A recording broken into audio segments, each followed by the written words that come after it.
السلام علیکم ورحمۃ اللہ وبرکاتہ۔ 4 سال سے میرا شوہر کومے کی حالت میں اسپتال داخل تھا۔ دیورانی نے مجھے ان 4 سالوں میں انگلی پر نچا رکھا تھا۔ اپنے اور 5 سالہ بچی کے پیٹ کی خاطر میں چپ چاپ ظلم برداشت کرتی رہی۔ صبح سے بنا کچھ کھائے پیے میں کپڑے دھو رہی تھی۔ آنکھوں کے آگے اندھیرا چھانے لگا تو کچن میں گئی، فریج سے کیلے نکال کر وہیں بیٹھ کر کھانے لگی۔ جب دیورانی کچن میں آئی اور کیلے ہاتھ سے چھین کر بولی، شوہر ادھر مر گیا ہے، اسے کھانے کی پڑی ہے۔ میں روتے ہوئے اسپتال پہنچی تو وہاں اسپتال بند تھا اور سارے ڈاکٹر باہر۔ اسپتال کے باہر میں پاگلوں کی طرح کھڑی ادھر ادھر دیکھ رہی تھی۔ مجھے لگا میری زندگی کی سب سے بڑی دولت، میرا سب کچھ آج ختم ہو جائے گا۔ آس پاس ڈاکٹر کھڑے تھے، وہ بھی مجھے عجیب نظروں سے دیکھ رہے تھے۔ جب میں بے ہوش ہوئی اور کسی نے مجھے تھام لیا اور یہ منظر دیکھ کر سارے ڈاکٹر سجدے میں گر گئے، کیونکہ یہ ایک بہت بڑا معجزہ تھا، اس لیے کہ جس آدمی نے مجھے تھاما تھا وہ تو کچھ دیر پہلے میرے شوہر کا نام عبداللہ تھا، بہت ہی زیادہ خوبصورت اور گبرو نوجوان تھا۔ پورے شہر اور محلے میں اس کے چرچے تھے، کیونکہ اس نے کوئی مقابلہ جیتا تھا جس میں وہ سب سے زیادہ کثرتی بدن کا مالک بنا تھا، جس کو باڈی بلڈنگ کا مقابلہ کہتے ہیں۔ اور اس کے بعد ہی ہماری شادی ہوئی تھی۔ مجھے بھی سب لڑکیاں چھیڑتی تھیں، کہتی تھیں تیرا بندہ تو بڑا طاقتور ہے، تیری جوڑی اس کے ساتھ بہت اچھی لگے گی۔ میں بھی بہت خوش ہوتی تھی اس کو دیکھ کر، اور جب اس کے ساتھ بازار جاتی یا کہیں نکلتی تو مجھے پتہ ہوتا تھا کہ میرے ساتھ کوئی بدتمیزی نہیں کر سکتا، کیونکہ میرا شوہر میرے ساتھ ہے۔ میرا نام کریمہ ہے۔ ہماری شادی بہت اچھی جا رہی تھی، میری ایک بیٹی بھی پیدا ہوئی۔ انہی دنوں میرے شوہر نے اپنے چھوٹے بھائی کی شادی کروائی اور میری دیورانی نجمہ بھی گھر آ چکی تھی۔ یہ گھر بھی میرے شوہر نے بنایا تھا، دکان بھی ان کی ٹائروں کی دکان تھی، چھوٹا بھائی بھی دکان پر بیٹھتا تھا اور میرا شوہر بھی، اور گھر میں دونوں شوہر اور ان کی بیویاں مل کر رہتی تھیں۔ شروع میں نجمہ بہت ہنسمکھ تھی، سب سے ہنسی خوشی بات کرتی تھی۔ میں نے سوچا چلو اللہ کا شکر ہے، اچھی بہو آئی ہے، گھر میں رونق سی ہو گئی تھی۔ وہ صبح جلدی اٹھ جاتی تھی، میرا ہاتھ بٹاتی تھی، کبھی دال بناتی تھی، کبھی چائے اور کبھی ناشتہ۔ میں سوچتی تھی ابھی نئی شادی ہوئی ہے اس لیے اتنی توجہ دیتی ہے، وقت گزرے گا تو خود ہی سب معمول پر ہو جائے گا۔ لیکن کچھ ہی ہفتے بعد نجمہ کا رنگ بدلنے لگا اور اب وہ صبح دیر سے اٹھتی تھی، گھر کے کاموں سے جی چراتی تھی۔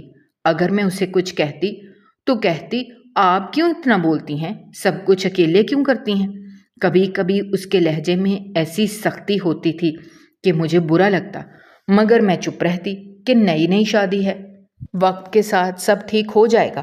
میرا شوہر جب گھر آتا تو میں اس کے سامنے بات نہیں کرتی تھی، کیونکہ مجھے لگتا تھا کہ وہ کہیں نجمہ سے ناراض نہ ہو جائے۔ مگر ایک دن میرے شوہر نے خود کہا کہ یہ نجمہ بڑی چالاک ہے، کام کرنے میں ڈنڈی مارتی ہے، سارے کام تمہیں کرنے پڑتے ہیں۔ میں نے کہا کوئی بات نہیں، ابھی اس کی شادی ہوئی ہے، تھوڑی موج مستی کرنے دو اسے، پھر اس نے ساری زندگی یہی کرنا ہے۔ لیکن میرا شوہر پتہ نہیں کیوں کہتا تھا کہ مجھے اس عورت پر بھروسہ نہیں ہے، یہ اچھی لڑکی نہیں ہے۔ یہ میرے بھائی کی پسند ضرور تھی لیکن مجھے پسند نہیں ہے۔ میں نے کہا چھوڑے نا، اب تو اس کی بیوی بن چکی ہے۔ وہ تھوڑا سا مسکرایا اور کہا تم بہت سیدھی ہو کریمہ، لوگ ایسے نہیں ہوتے جیسے تم سمجھتی ہو۔ میں نے کہا مجھے نہیں لگتا کہ وہ بری ہے، کبھی کبھی تو وہ خود آ کے میرا ہاتھ بٹاتی ہے۔ وہ بولا تم نہیں جانتی، عورت کے چہرے سے اس کی نیت پہچانی جا سکتی ہے۔ میں اس کی بات سن کر خاموش ہو گئی، لیکن دل میں یہ بات بیٹھی رہی۔ پھر دن گزرتے گئے، میری بیٹی بھی بڑی ہونے لگی۔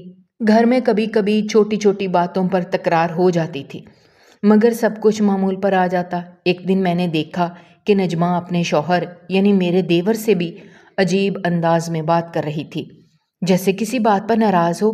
پھر میں نے سنا وہ کہہ رہی تھی تمہارے بھائی کو میرے کاموں سے کیا لینا دینا ہے، وہ مجھے بار بار کیوں ٹوکتا ہے۔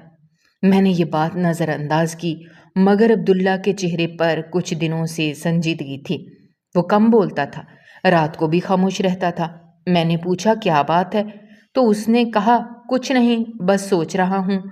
ہماری زندگی ایک وقت پہ ایسی لگتی تھی جیسے کسی چیز کی کوئی کمی نہیں ہے، سب کچھ بالکل ٹھیک ہے، لیکن یہ نہیں پتا تھا کہ آگے کیا طوفان آنے والا ہے۔ ایک دن میرا شوہر پھر سے ایک مقابلے کی تیاری کر رہا تھا۔ وہ بہت زیادہ وزن اٹھا رہا تھا۔ میں نے اسے کہا، اب آپ یہ کام چھوڑ دیں، مجھے ڈر لگتا ہے جب آپ اتنا وزن اٹھاتے ہیں۔ وہ کہنے لگا، ارے کچھ نہیں ہوتا، یہ میرا شوق ہے، اور تجھے پتا ہے میں بڑا طاقتور آدمی ہوں۔ اگر میں ابھی یہ سارے کام جاری رکھوں گا تو میں بہت زیادہ صحت مند رکھوں گا اور تیرا اور اپنی بیٹی کا اچھے سے خیال رکھ پاؤں گا۔ میں چپ ہو جاتی تھی کیونکہ یہ اس کا شوق تھا۔ وہ صبح سویرے اٹھتا تھا، ورزش کرتا تھا، اپنے جسم پر بہت توجہ دیتا تھا۔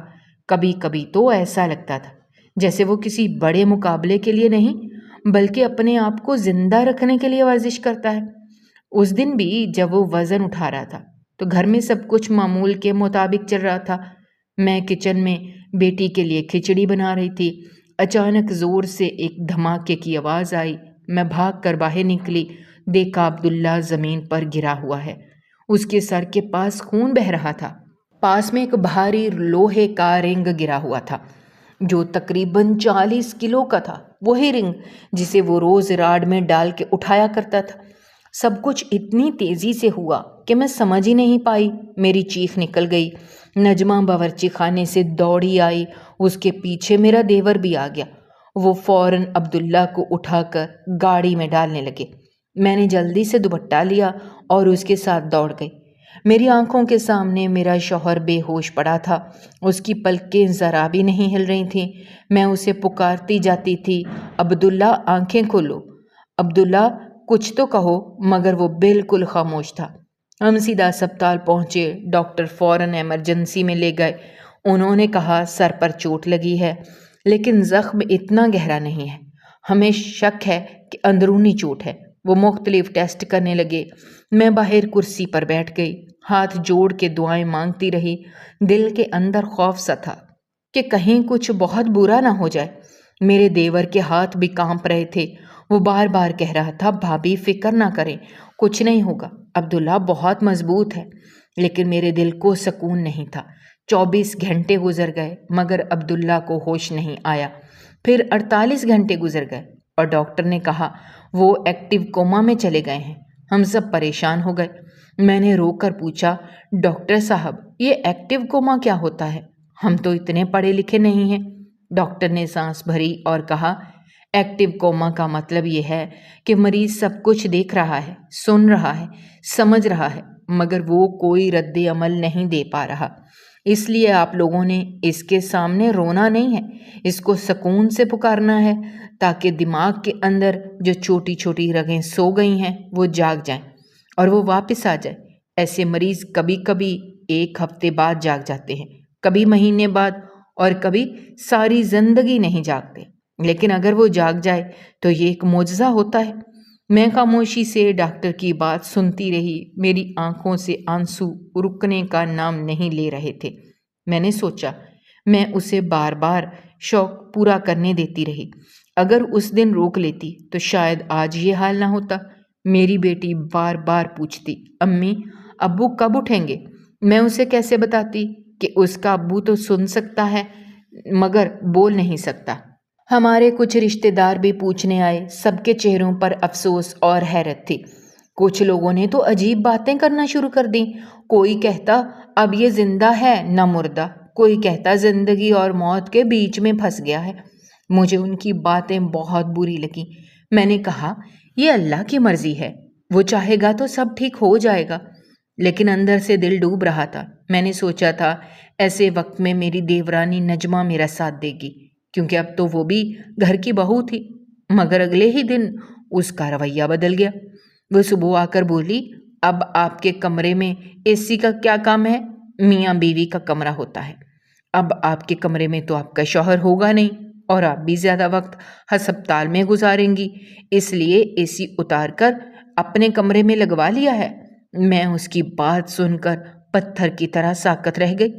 دل چاہا کہ چیخوں مگر میں چپ رہی، کیونکہ میں جانتی تھی اگر میں نے بولنے کی کوشش کی تو سب یہی کہیں گے کہ دکھ کے وقت بھی جھگڑا کر رہی ہے۔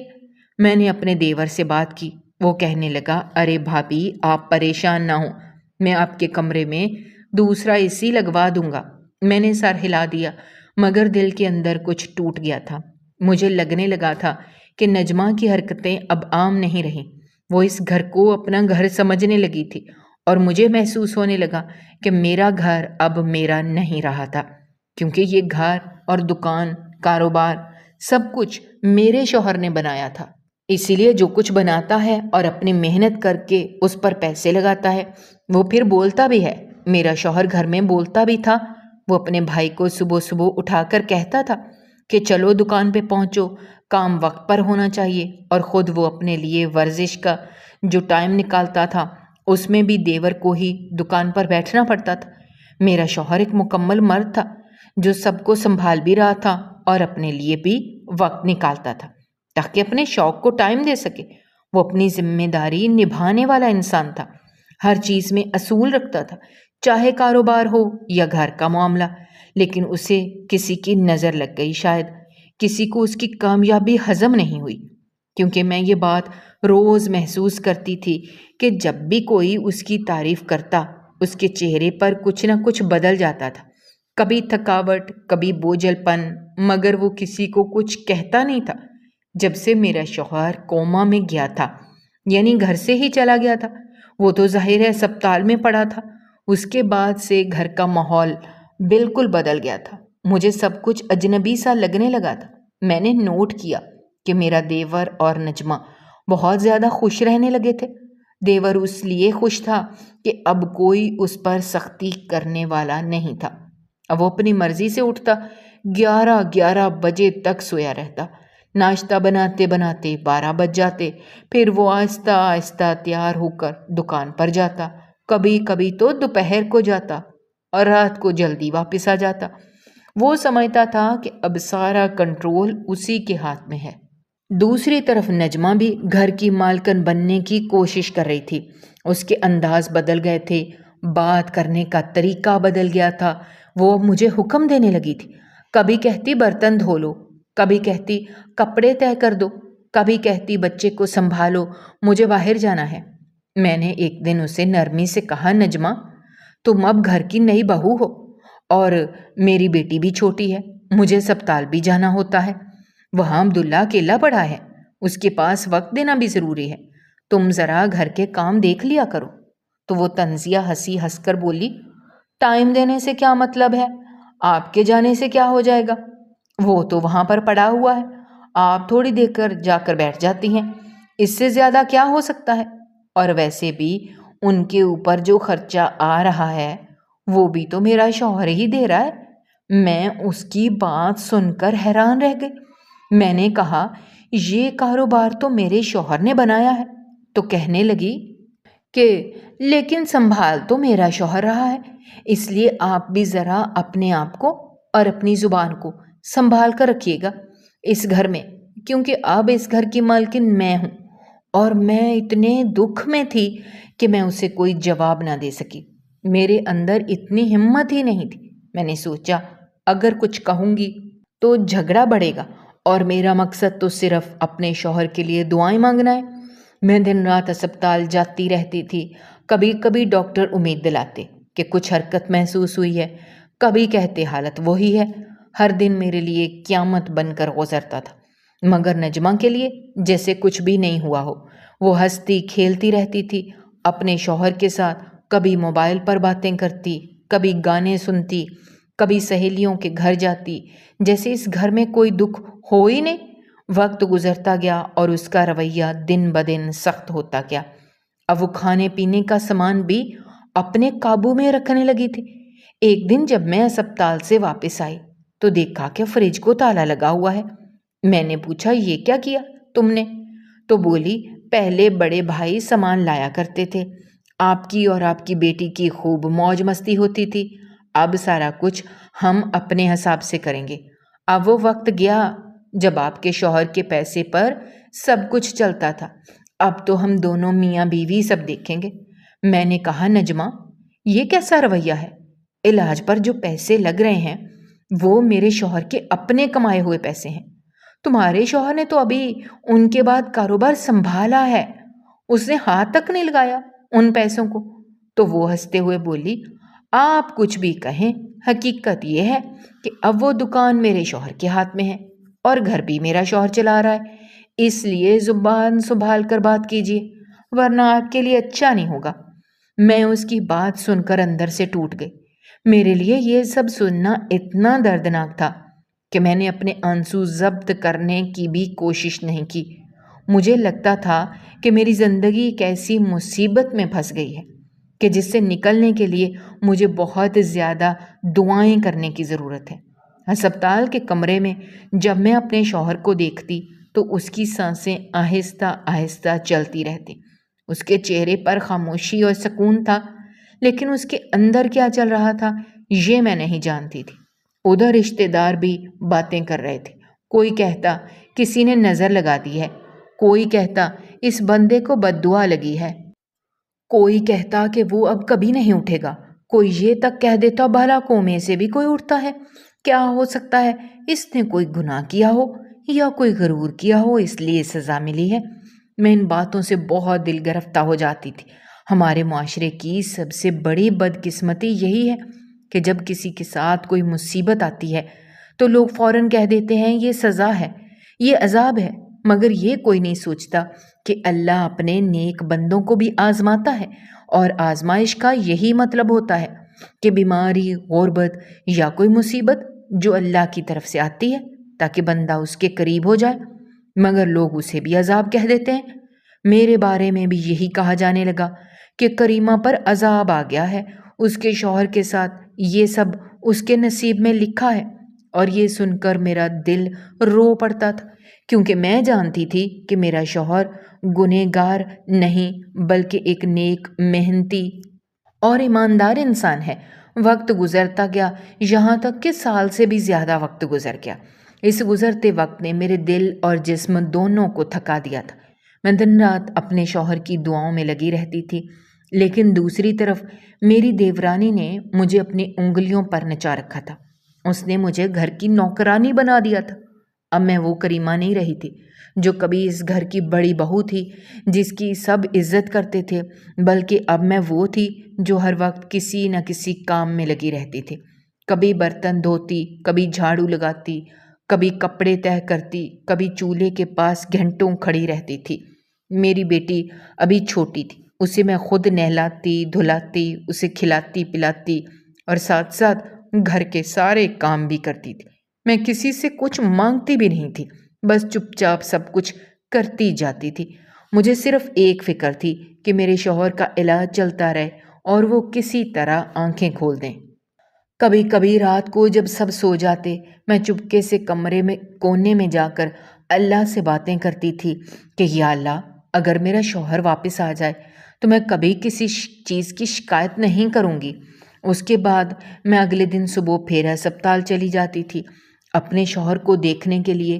وہ بہت کمزور ہو گیا تھا، اس کا چہرہ مرجھا گیا تھا، اس کے بازوؤں کی وہ رگیں جو کبھی ابھر کر دکھتی تھیں وہ اب ڈھیلی پڑ چکی تھیں۔ میں اس کے پاس بیٹھی اس کے ہاتھوں پر ہاتھ رکھ کر باتیں کرتی رہتی تھی کہ عبداللہ، تم آنکھیں کھولو، دیکھو میں تمہیں کتنا یاد کرتی ہوں، تمہارے بغیر یہ گھر جہنم بن گیا ہے۔ دیکھو تمہاری بیٹی کتنی بڑی ہو گئی ہے، اب تو بولنا بھی سیکھ گئی ہے، وہ روز تمہیں ابو ابو کہتی ہے، لیکن تم ہو کہ جاگتے ہی نہیں۔ میں اس کے چہرے کو سہلاتی، اس کے بالوں پر ہاتھ پھیرتی جیسے کوئی ماں اپنے بچے کو سلا رہی ہو۔ کبھی کبھی اس کے چہرے پر ہلکی سی جنبش محسوس ہوتی تو میرا دل دھڑکنے لگتا، مگر اگلے ہی لمحے سب کچھ ویسا ہی ہو جاتا۔ ایک دن دیور نے آ کر کہا، اب تو روز کے 10,000 روپے ہسپتال میں جمع کروانے پڑتے ہیں، اس طرح تو ہم لٹ جائیں گے۔ میں نے کہا، یہ گھر بھی میرے شوہر کا ہے، دکان بھی، کاروبار بھی، سب کچھ اس کی محنت سے بنا ہے۔ میں سب کچھ بیچ دوں گی اپنے شوہر کے لیے، لیکن اسے زندہ رکھوں گی۔ وہ طنزیہ لہجے میں بولا، سب کچھ بیچ دو گی تو ہم سڑک پر آ جائیں گے، زمین پر آ جائیں گے، ایسے تھوڑی ہوتا ہے۔ میں اس کی بات سن کر ساکت رہ گئی، میرا دل بھر آیا، لیکن میں نے کچھ نہیں کہا، بس چپ چاپ اپنے کمرے میں جا کر بیٹی کو گود میں اٹھا لیا اور رونا شروع کر دیا۔ میں نے فیصلہ کیا میں اپنے شوہر کے لیے کچھ بھی کر سکتی ہوں۔ اگلے ہی دن میں نے اپنے گھر والوں سے رابطہ کیا۔ میرے بھائی خوشحال تھے، مگر انہیں بھی حالات کا پتہ تھا۔ میں نے کہا جو میرا حصہ ہے وہ مجھے دے دیا جائے۔ میں کبھی زندگی میں ان سے حصہ نہیں مانگتی تھی، کیونکہ مجھے ضرورت ہی نہیں تھی، مگر اب میرے لیے یہ مجبوری بن گئی تھی۔ میرے بھائیوں نے شروع میں انکار کیا، مگر پھر میرا چہرہ دیکھ کر نرم پڑ گئے اور میرا حصہ مجھے دے دیا۔ میں نے وہ پیسے شوہر کے علاج پر لگا دیے۔ اس سے 6-7 مہینے تک علاج کا خرچہ نکل آیا۔ اس کے بعد جب وہ پیسے ختم ہونے لگے تو میں نے اپنا سارا زیور نکال لیا، اور وہ زیور جو میری شادی کے وقت میرے شوہر نے اپنے ہاتھوں سے دیا تھا۔ میں نے ایک ایک چیز کو دیکھا اور دل میں کہا، عبداللہ یہ سب تمہارے لیے ہے۔ میں نے زیور بیچ دیا اور اس سے بھی کافی پیسے آ گئے۔ اس وقت سونے کی قیمت بہت زیادہ تھی، اس لیے مجھے امید بن گئی تھی کہ ابھی علاج کچھ دن اور چل سکتا ہے۔ میں نے سوچ لیا تھا اگر اس کے بعد گھر بھی بیچنا پڑا تو میں بیچ دوں گی، اگر اپنا سامان بیچنا پڑا تو وہ بھی بیچ دوں گی، لیکن اپنے شوہر کو اکیلا نہیں چھوڑوں گی۔ وہ میرے لیے صرف ایک شوہر نہیں تھا، وہ میرا سہارا، میرا فخر اور میری زندگی کی سب سے بڑی دعا تھا۔ میں روز ہسپتال جاتی، اس کے کان میں آہستہ آہستہ کچھ بتاتی تھی جو کچھ میرے ساتھ ہوتا تھا۔ آج تمہارے بھائی نے یہ کہا، آج تمہاری بھابھی نے میرے ساتھ یہ کیا، آج کسی نے مجھے باتوں میں رلایا، آج میں نے تمہارے لیے دعا مانگی۔ میں اسے ہر بات سناتی تھی تاکہ وہ کہیں نہ کہیں اندر سے سن لے، شاید اس کے دل یا دماغ کے کسی حصے میں میری آواز پہنچ جائے۔ ایک دن اس کے سسر یعنی میرے دیور کے والد گھر آئے۔ وہ ہمیشہ بڑے بڑے دعوے کرتے تھے، مگر ان کی باتوں میں ایک زہر بھرا طنز ہوتا تھا۔ اس دن وہ بیٹھے اور بولے، بیٹی تم سارا کچھ اس کے علاج پر لٹا دو گی، پھر اگر وہ اس دنیا سے چلا گیا تو کیا ہوگا؟ ایسے مریضوں کو تو ڈاکٹر زہر کا ٹیکہ لگا دیتے ہیں، وہ نیند میں ہی سکون سے چلے جاتے ہیں، بس گھر والوں کی رضامندی ہونی چاہیے۔ تم بھی ایسا کروا لو۔ میں نے ان کی بات سنی، میرے جسم میں ایک سنسنی دوڑ گئی، ایسا لگا جیسے کسی نے دہکتا ہوا کوئلہ میرے کانوں میں ڈال دیا ہو۔ میں ان کی طرف دیکھ بھی نہ سکی۔ میں سوچ بھی نہیں سکتی تھی کہ ایک بیوی جو اپنے شوہر سے اتنی محبت کرتی ہے وہ خود اپنے ہی ہاتھوں اپنے شوہر کو مروا دے، یہ کیسے ممکن ہے؟ میں ان کے سامنے خاموش رہی۔ وہ بڑے تھے اس لیے کچھ نہ کہا، لیکن میں اندر سے جل رہی تھی۔ میری آنکھوں سے آنسو بہنے لگے اور میں اٹھ کر وہاں سے چلی گئی۔ کمرے میں آ کر میں پھوٹ پھوٹ کر رونے لگی۔ مجھے لگا جیسے دنیا ختم ہو گئی ہے۔ میں نے اپنے شوہر کے بستر کے پاس جا کر کہا، دیکھا عبداللہ، لوگ کیا کہہ رہے ہیں، تمہیں مار دیا جائے؟ تمہارے لیے میری محبت کو کوئی نہیں سمجھتا۔ میں سب کچھ برداشت کر لوں گی، لیکن تمہیں چھوڑوں گی نہیں۔ وہ ویسے ہی پڑا تھا جیسے کوئی گہری نیند سو رہا ہو، نہ ہلتا تھا نہ جلتا تھا، انگلی تک نہیں ہلاتا تھا۔ میں نے اس کے چہرے کو دیکھا تو یاد آیا، یہی وہ چہرہ تھا جو کبھی کسرتی بدن کے ساتھ روشنی میں چمکتا تھا، جس پر فخر ہوتا تھا۔ اب وہی چہرہ بے جان اور زرد پڑا ہوا ہے۔ اس منظر کو دیکھ کر میرا دل چیر گیا۔ مجھے لگا جیسے میری روح بھی اس کے ساتھ قید ہو چکی ہے۔ وہ جسمانی طور پر کومے میں تھا اور میں جذباتی طور پر۔ ایک دن ایسا تھا کہ میرے پاس 1 روپیہ بھی نہیں تھا۔ گھر کی دیواروں کو دیکھتی تو لگتا جیسے وہ بھی مجھ پر ہنس رہی ہیں۔ اتنے بڑے گھر میں رہ کر بھی میں بھوکی تھی، خالی ہاتھ تھی۔ سب کچھ میرا شوہر بنا کے گیا تھا، لیکن آج میں اس کے ہی گھر میں ایک محتاج بن چکی تھی۔ میرا زیور جا چکا تھا، میرا حصہ جا چکا تھا، فریج اور اوون تک بیچ چکی تھی، صرف اس لیے کہ میرے شوہر کے علاج کا سلسلہ بند نہ ہو جائے، وہ سانس لیتا رہے، وہ زندہ رہے۔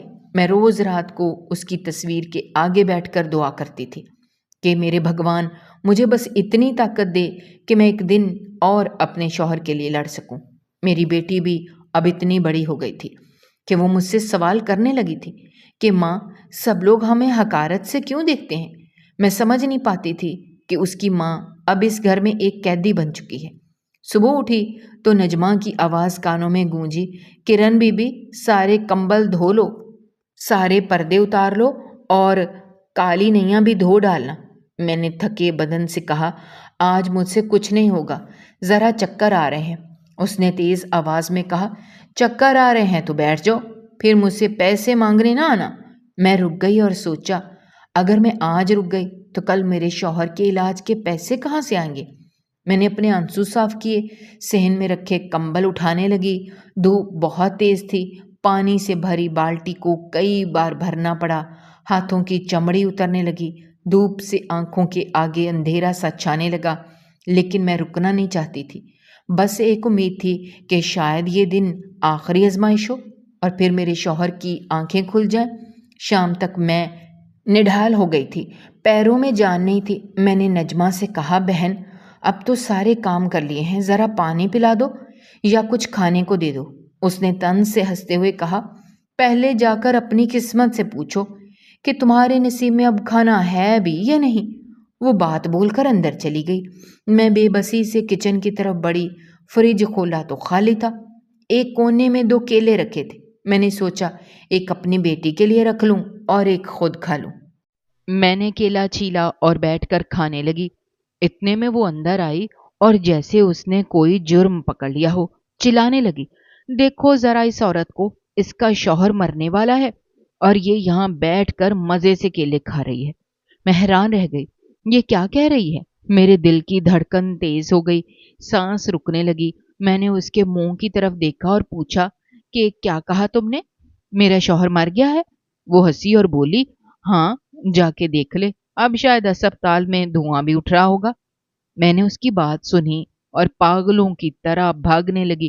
میری بیٹی اس وقت سو رہی تھی، اسے بھی نہیں جگایا، دروازہ کھلا چھوڑ دیا، ننگے پاؤں دوڑتی چلی گئی۔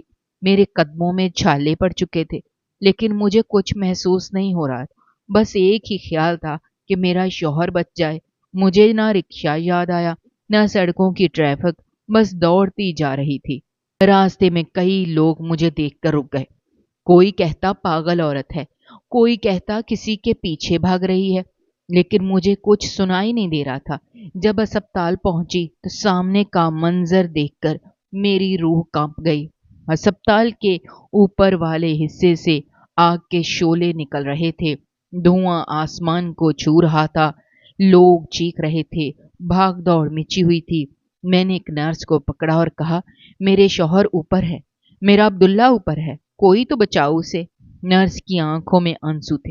وہ بولی، بہن ہم سب کوشش کر رہے ہیں، لیکن اوپر کے وارڈ میں جو لوگ مشینوں سے جڑے تھے ان کو نہیں نکال سکے، کیونکہ مشینیں بہت بھاری تھیں، ان کو نکالتے ہی وہ مر جاتے۔ میں نے کہا، مر بھی جائے تو میرے سامنے مرے، میں اسے دیکھنا چاہتی ہوں، لیکن کسی نے میری بات نہیں سنی۔ پولیس والے مجھے پیچھے کھینچنے لگے۔ ایک آدمی نے کہا، بی بی آگ بہت تیز ہے، آپ جائیں گی تو جل جائیں گی، ہم لاشیں نکالنے کی کوشش کر رہے ہیں۔ میں چیخ چیخ کر رو رہی تھی، میرا گلا بیٹھ گیا، میری ٹانگیں جواب دے گئیں، میں زمین پر گر گئی۔ میری آنکھوں کے سامنے صرف ایک منظر تھا، میرا شوہر جو کبھی پورے شہر میں سب سے طاقتور کہلاتا تھا، آج وہ ایک بے جان جسم بن کر آگ میں جل رہا تھا۔ میرے سامنے میری دنیا راکھ بن گئی تھی۔ آپ کا کوئی اپنا اس دنیا سے جا رہا ہو اور آپ کو یہ یقین ہو جائے کہ اب اسے بچانا ممکن نہیں، تو وہ لمحہ ایسا لگتا ہے جیسے ساری دنیا رک گئی ہو، سانس جیسے سینے میں اٹک جاتی ہے، قدموں تلے سے زمین کھسک جاتی ہے اور دل کی دھڑکنوں کا شور بھی کسی دور کے طوفان کی طرح مدھم ہو جاتا ہے۔ میں بھی اسی حالت میں تھی جب مجھے خبر ملی میرے شوہر کی حالت نازک ہے۔ میں اسپتال کے اس وارڈ میں داخل ہوئی تو ایک عجیب سی خاموشی چھائی ہوئی تھی، بس مشینوں کی بپ بپ کی آوازیں گونج رہی تھیں، ڈاکٹر کے چہرے اترے ہوئے تھے، نرسوں کے قدموں کی چاپ سنائی دے رہی تھی۔ میں نے جب اپنے شوہر کو دیکھا میری روح جیسے نکل گئی۔ وہ اتنے سالوں سے کومے میں تھے، لیکن ان کے چہرے پر آج ایک الگ سا سکون تھا، جیسے وہ اب رخصت ہونے والے ہوں۔ میں ان کے قریب گئی، ان کے ہاتھوں کو تاما، ان کی انگلیاں ٹھنڈی ہو چکی تھیں۔ میں نے ان کے کان میں آہستہ سے کہا، عبداللہ اٹھ جاؤ، دیکھو تمہاری کریمہ تمہیں پکار رہی ہے، تمہاری بیٹی تمہارا انتظار کر رہی ہے۔ لیکن کوئی جواب نہیں آیا۔ میں نے محسوس کیا میری آنکھوں کے آگے اندھیرا چھا رہا ہے اور میں لڑکھڑا کر گرنے لگی ہوں۔ اچانک کسی نے مجھے تھام لیا۔ مجھے لگا شاید کوئی ڈاکٹر یا کوئی وہاں موجود مرد ہوگا۔ لیکن جب میں نے ادھ کھلی آنکھوں سے دیکھا تو میری سانس رک گئی، میری نبض جیسے تھم گئی۔ وہ عبداللہ تھا، میرا شوہر، وہ شخص جس کے لیے میں دن رات بھاگ بھاگ کر دعائیں مانگتی تھی، جو برسوں سے کومے میں تھا اور آج وہ میرے سامنے کھڑا تھا۔ اس کی سانسیں تیز تھیں مگر آنکھوں میں زندگی کی چمک تھی۔ وہ میرے دونوں بازوؤں کو پکڑے مجھے سہارا دے رہا تھا۔ میں نے گھبرا کر کہا عبداللہ، اور اس نے مدھم آواز میں کہا ٹھیک ہوں میں کریمہ، تم ٹھیک ہو نا؟ یہ منظر دیکھ کر اسپتال میں شور مچ گیا۔ ایمبولینس والے بھاگے آئے، ڈاکٹر نے فوراً عبداللہ کو سنبھالا، دوسرے اسپتال منتقل کر دیا کیونکہ اس وقت اسپتال میں آگ لگ چکی تھی۔ ہر طرف دھواں اور چیخوں کی آوازیں تھیں مگر عبداللہ جیسے کسی معجزے کے سہارے خود اپنے قدموں پر چل کر باہر آیا تھا۔ میں بھی ہوش و حواس میں نہیں تھی مگر اندر سے ایک عجیب سکون تھا، جیسے میری دعاؤں نے آسمان کو چیر کر سن لی گئی ہوں۔ ڈاکٹر نے جب عبداللہ کا معائنہ کیا تو سب حیران رہ گئے۔ ان کا کہنا تھا اتنے سالوں کے بعد کسی مریض کا اس طرح ہوش میں آنا کسی بڑے معجزے سے کم نہیں ہے۔ انہوں نے کہا آپ کا شوہر سب کچھ دیکھتا اور سنتا رہا ہے، اس کا دماغ جاگ رہا تھا، بس جسم سو رہا تھا۔ جب اسے احساس ہوا کہ آگ لگ گئی ہے اور اب زندگی ختم ہونے والی ہے تو اس نے اپنی آخری طاقت سے اپنے جسم کو جگایا اور خود اسپتال سے نکل آیا۔ یہ اس کی قوت ارادی اور آپ کی محبت کی طاقت ہے جس نے اسے زندگی لٹا دی۔ میں وہ لمحہ کبھی نہیں بھول سکتی جب میں سجدے میں گر کر رو رہی تھی، بار بار بھگوان کا شکر ادا کر رہی تھی۔ میری زندگی مجھے واپس مل گئی تھی۔ میں نے اپنی آنکھوں سے وہ کرشمہ دیکھا تھا جس کا یقین شاید کوئی نہ کرے، لیکن میں نے دیکھا محبت اور دعا میں وہ طاقت ہے جو مردہ جسم میں بھی جان ڈال دیتی ہے۔ جب عبداللہ ہوش میں آیا تو میں اس کے پاس گئی، میں نے اس کے ماتھے کو چوما اور آہستہ سے کہا تم نے میری بات سنی تھی نا؟ وہ مسکرایا اور بولا ہاں کریمہ، تمہاری ہر بات سنی، تمہارا ہر آنسو محسوس کیا، جب تم راتوں کو رو کر سوتی تھی، جب تم مجھے اپنے دل کا حال سناتی تھی، میں سب سنتا تھا مگر بول نہیں سکتا تھا۔ میں چاہتا تھا تمہیں تسلی دوں لیکن جسم میرا ساتھ نہیں دے رہا تھا۔ میں تمہاری بیٹی کے کہہ کہے سنتا تھا، تمہاری تھکن محسوس کرتا تھا، میں زندہ تھا کریمہ، بس قید تھا۔ میں رو پڑی، میرے آنسو اس کے ہاتھوں پر گرنے لگے۔ اس نے آہستہ سے میری آنکھوں سے آنسو صاف کیے اور کہا فکر نہیں کرو، میں ہوں تمہارے ساتھ، اب کچھ نہیں ہوگا۔ جن لوگوں نے میری غیر موجودگی میں تمہیں ستایا انہیں میں چھوڑوں گا نہیں۔ میں ان سب کو بتاؤں گا کہ ایک شوہر اور باپ کی محبت کیا ہوتی ہے۔ جب وہ گھر آیا پورا محلہ جمع تھا، سب حیران تھے، کچھ خوش کچھ حسد میں جل رہے تھے۔ میری دیورانی نجمہ اور میرا دیور بھی خاموش تھے، ان کے چہروں پر الجھن اور خوف کے آثار تھے کیونکہ وہ جان چکے تھے کہ اب ان کی حکومت ختم ہو چکی ہے۔ عبداللہ اپنے قدموں پر چل کر گھر میں داخل ہوا، بیٹی کو گود میں اٹھایا اور مسکراتے ہوئے بولا یہ میرا گھر ہے، یہ میری زندگی ہے اور میں واپس آ گیا ہوں۔ کمرے میں آ کر اس نے ادھر ادھر دیکھا اور کہا یہ کمرہ اتنا خالی کیوں لگ رہا ہے؟ یہ سارا سامان کہاں گیا؟ میں خاموش رہی، پھر آہستہ سے کہا سب کچھ چلا گیا، وقت کے ساتھ لٹیرے لے گئے۔ وہ میری طرف دیکھنے لگا جیسے ہر بات سمجھ گیا ہو۔ میں نے ساری کہانی سنائی، کیسے ان لوگوں نے ظلم کیے، کیسے تمہاری غیر موجودگی میں نے دن رات برداشت کیا۔ وہ خاموش رہا، پھر بولا مجھے سب پتا ہے کریمہ، تم جب بولتی تھی میں سنتا تھا، تمہارے ہر لفظ میں درد تھا، تمہاری ہر سانس میں صبر تھا، لیکن اب تم اکیلی نہیں ہو۔ یہ کہہ کر اس نے میرا ہاتھ تھاما اور کہا جن لوگوں نے تمہاری آنکھوں میں آنسو لائے ہیں ان کو میں چھٹی کا دودھ یاد دلا دوں گا۔ یہ میرا وعدہ ہے اور میں اپنے وعدے سے کبھی نہیں پھرتا، کیونکہ میری بیوی اور میری بیٹی میرا فخر ہیں اور جس نے ان پر ظلم کیا وہ اب سکون سے نہیں سوئے گا۔ میں اس کی آنکھوں میں دیکھ رہی تھی جن میں کمزوری کے باوجود ایک عزم تھا، ایک نیا حوصلہ تھا۔ عبداللہ مر کر واپس آیا تھا لیکن اس بار وہ صرف زندہ نہیں تھا، وہ بدلا ہوا تھا، اور میں جانتی تھی کہ اب ہماری زندگی میں سب بدلنے والا ہے۔ جو برسوں سے بگڑا ہوا تھا۔ میرے شوہر نے کہا، سب کچھ ٹھیک ہو جائے گا۔ اس کی آواز میں ایک عجب سکون تھا، جیسے ہر دکھ، ہر اندھیرا پیچھے رہ گیا ہو، جیسے برسوں بعد زندگی نے ہم دونوں کو ایک نیا موقع دیا ہو۔ وہ میرے سامنے بیٹھا ہوا تھا، کمزور ضرور تھا، مگر اس کی آنکھوں میں پہلے جیسی روشنی واپس آ گئی تھی۔ اس نے میرا ہاتھ اپنے ہاتھوں میں لیا اور آہستہ سے بولا، کریمہ، اب وقت بدلنے والا ہے۔ اب ہمیں کسی پر انحصار نہیں کرنا، ہمیں اپنی زندگی خود سنبھالنی ہے۔ میں نے حیرانی سے اس کی طرف دیکھا، کیونکہ وہ برسوں بعد اتنے اعتماد سے بات کر رہا تھا۔